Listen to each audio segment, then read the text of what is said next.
In a world where everyone wants to stay in the middle, there's a law that refuses to let us sit on the fence. Welcome to the law of the excluded middle, the third and final law of classical logic, the line in the sand between truth and error, between clarity and confusion. The law of the excluded middle says this: for any proposition, either that proposition is true or its negation is true. There's no third option, no kind of true. Think of a light switch. It's either on or off. There's no mysterious halfway where the light is both shining and not shining. Same with truth claims. They're either true or false. Now, maybe you're thinking, but life's full of gray areas, right? Sure, some concepts are fuzzy, like what counts as cold or hot, but the law of excluded middle isn't about vague language or opinions. It applies to propositions, statements that are either true or false. Take this statement: Jesus rose from the dead. That's not a gray area. Either it happened or it didn't. There's no middle. And that's exactly why this law matters, especially when we're talking about truth, faith, and God. This law protects clarity. It keeps us from falling into intellectual fog. But we live in a culture that hates this law because people say things like, well, I'm spiritual, but not religious.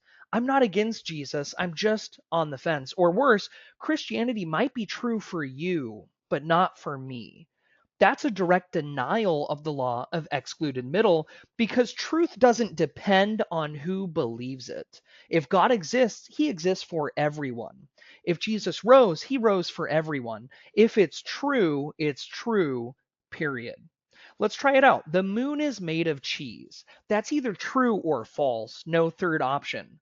God exists. That's either true or false. That's the law of excluded middle at work. So, why does this matter so much? Because if everything's up for grabs, then nothing really matters. But if truth is real, then it can be found. And if truth can be found, then Jesus' claim, I am the truth, demands a response. The law of the excluded middle says you're either in or out. There's no third lane on the highway of truth. Jesus didn't leave us neutral ground either. He said, whoever's not with me is against me. He also said, no one comes to the Father except through me. That's either true or false. People love to say things like Jesus was a great teacher, just not God. But here's the problem: Jesus claimed divinity. If he wasn't God, then he was either a liar or a lunatic, but he can't be a good moral teacher and a deceiver. That's the law of the excluded middle doing its job. There's no neutral ground. The law of the excluded middle calls us to clarity, and clarity calls us to decision. So, where do you stand? Is Christianity true or false? Not kinda, not true for you. It's one or the other. And that's why the law of excluded middle still matters, because truth still matters. If you're serious about truth, you're going to need logic. And if logic leads to Christ, maybe it's time to follow the evidence.